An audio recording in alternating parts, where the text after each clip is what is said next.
Imaginez un combat de titans. Dans le coin gauche, Honoré de Balzac, le père de la comédie humaine, un colosse de la littérature, créateur d'un univers romanesque sans précédent. Dans le coin droit, Gustave Flaubert, l'ermite de Croisset, l'orfèvre du style, obsédé par la perfection de chaque phrase. S'ils pouvaient se rencontrer aujourd'hui, que se diraient-ils ? Qui serait couronné le véritable maître du roman français ? Bienvenue dans ce face-à-face littéraire posthume. Commençons par planter le décor. D'un côté, Balzac, un homme orchestre. Sa comédie humaine, c'est plus de 90 romans et nouvelles, des milliers de personnages qui s'entrecroisent, une fresque sociale gigantesque qui ambitionne de faire concurrence à l'état civil. Balzac, c'est la démesure, la vitalité, l'énergie brute. Il écrit comme il vit, avec une frénésie bouillonnante. Il plongerait ses mains dans la société de son temps pour en extraire la matière vivante, parfois boueuse, de ses récits. Il se défendrait sûrement en disant « Mon cher Gustave, vous polissez vos phrases. Moi, je bâtis un monde. Pendant que vous cherchez le mot juste, j'ai déjà créé 10 personnages, esquissé 3 intrigues et décrit la faillite d'un parfumeur. Mon œuvre est un organisme vivant, un miroir de la société tout entière, de ses ambitions, ses passions et ses misères. Je suis un historien du présent, un secrétaire du peuple. Pour Balzac, la quantité n'est pas l'ennemi de la qualité.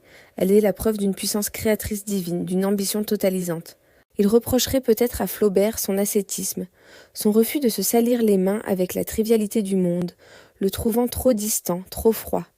Face à lui, Flaubert, calme, presque chirurgical, répondrait avec une pointe d'ironie.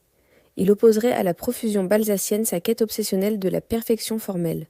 Pour lui, l'art n'est pas une simple reproduction du réel, mais sa transfiguration par le style.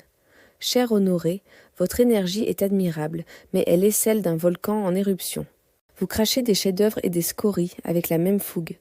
Votre style, parfois, est négligé, boursouflé, victime de votre hâte. Moi, je considère la phrase comme une entité sacrée. Chaque mot doit être pesé, chaque sonorité calculée. L'art exige le sacrifice, la lenteur, la discipline. J'ai passé des semaines sur une seule page de Madame Bovary, non par plaisir masochiste, mais parce que la beauté réside dans l'harmonie parfaite entre le fond et la forme. Vous décrivez la société. Je tente de la disséquer avec le scalpel du langage pour en révéler la vérité profonde, sans jamais imposer ma propre voix. Flaubert critiquerait l'omniprésence du narrateur chez Balzac, ses jugements moraux, son interventionnisme. Pour Flaubert, l'auteur doit être comme Dieu dans sa création, présent partout, mais visible nulle part. C'est le principe de l'impassibilité. Leurs styles d'écriture sont le reflet direct de leur style de vie, et c'est là que le contraste devient encore plus saisissant. Balzac était un homme du monde, un dandy perpétuellement endetté, fuyant ses créanciers, se lançant dans des entreprises commerciales désastreuses. Il écrivait la nuit en robe de moine, se gavant de café pour tenir le rythme infernal qu'il s'imposait. Son existence était un roman en soi, une course effrénée contre le temps et l'argent. Cette urgence, cette fièvre, on la ressent dans chaque page. Il n'avait pas le temps de peaufiner, il devait produire, encore et toujours, pour éponger ses dettes et assouvir son ambition dévorante. Son réalisme est visionnaire, mais presque prophétique. Il voit les forces souterraines qui animent la société, la puissance de l'argent, la naissance du capitalisme moderne.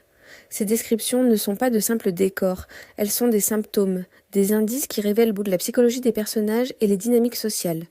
Une maison, chez Balzac, c'est le portrait de son propriétaire. À l'opposé, Flaubert est le reclus volontaire. Après une jeunesse mouvementée et un voyage en Orient, il s'enferme dans sa propriété de Croisset, en Normandie. Sa vie est entièrement dédiée à l'art.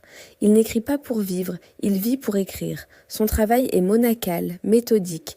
Il se documente de manière quasi scientifique pour ses romans, que ce soit sur l'empoisonnement à l'arsenic pour Madame Bovary ou sur l'histoire de Carthage pour Salammbô. Son approche narrative est celle de l'objectivité. Il cherche à s'effacer complètement derrière ses personnages. Il ne veut pas juger Emma Bovary, il veut que le lecteur la comprenne de l'intérieur, qu'il ressente son ennui, ses désirs, sa détresse, à travers la précision implacable de l'écriture. C'est la naissance du roman moderne, où le style ne sert pas seulement à raconter une histoire, mais devient l'histoire elle-même. La fameuse théorie du mot juste n'est pas un simple caprice d'esthète, c'est une exigence morale, dire le réel avec la plus grande exactitude possible sans le trahir par des approximations ou des épanchements personnels. Alors, quel héritage nous ont-ils laissé ? Lequel a le plus durablement marqué la littérature ? C'est une question complexe car leur influence est double et complémentaire. Balzac est l'ancêtre de tout le roman social. Des écrivains comme Zola et sa série des Rougon-Macquart sont directement ses héritiers. Zola a systématisé l'approche de Balzac en y ajoutant une dimension scientifique, le naturalisme. Mais l'idée de créer une saga familiale pour peindre une époque vient tout droit de la comédie humaine. Plus tard, des auteurs comme Proust, avec sa recherche du temps perdu, s'inscrivent aussi dans cette veine du roman-monde, même si c'est de manière plus introspective. L'ambition de Balzac, celle de tout dire, de tout embrasser, a fasciné des générations d'écrivains qui voient dans le roman le moyen de comprendre la totalité du monde. L'héritage de Flaubert, quant à lui, est peut-être plus diffus, mais tout aussi fondamental. Il a changé le rapport de l'écrivain à la langue. Après lui, on ne peut plus écrire innocemment. Il a fait du style le personnage principal du roman. Des auteurs comme Maupassant, son disciple direct, ont appris de lui la concision et la précision. Mais son influence va bien au-delà. Le nouveau roman, au XXIe siècle, avec des auteurs comme Alain Robbe-Grillet, poussera à l'extrême son désir d'objectivité et son refus de la psychologie traditionnelle. Toute la modernité littéraire, qui se méfie du narrateur omniscient et qui place le travail sur la forme au centre de ses préoccupations, est, d'une certaine manière, flaubertienne. James Joyce, Virginia Woolf, tous ces maîtres du modernisme qui ont exploré les méandres de la conscience à travers des techniques narratives novatrices, doivent quelque chose à la révolution stylistique de Flaubert. En fin de compte, opposer Balzac et Flaubert est peut-être une fausse querelle. C'est un peu comme demander de choisir entre un océan et une montagne. Les deux sont des forces de la nature, des monuments qui dominent le paysage littéraire. Balzac nous a donné la largeur, l'ampleur, la fresque sociologique. Il a peint la comédie humaine avec une vitalité inégalée. Flaubert nous a donné la profondeur, la précision, la conscience de l'art. Il a sculpté la prose française pour lui donner une perfection nouvelle. L'un a construit une cathédrale immense, foisonnante de détails, parfois imparfaite mais grandiose dans son ensemble. L'autre a ciselé un joyau parfait, dont chaque facette renvoie la lumière d'une manière unique. Ensemble, ils ont défini les deux pôles entre lesquels le roman moderne n'a cessé d'osciller, l'ambition de tout représenter et l'exigence de tout réinventer par le style. Ils n'étaient pas des ennemis, mais les deux faces d'une même médaille, celle du génie littéraire. Ils ont tous les deux, à leur manière, révolutionné le roman et prouvé que l'écriture pouvait être à la fois un miroir du monde et une œuvre d'art absolue. Alors, pour vous, qui sort vainqueur de ce duel, l'architecte bouillonnant ou le styliste méticuleux? Dites-le moi dans les commentaires, je suis très curieux d'avoir votre avis. N'hésitez pas à partager vos arguments, que vous soyez plutôt Team Balzac ou Team Flaubert. Merci beaucoup d'avoir regardé cette vidéo jusqu'au bout. Si ce genre de face-à-face littéraire vous plaît, pensez à laisser un pouce bleu et à vous abonner pour ne pas manquer les prochains.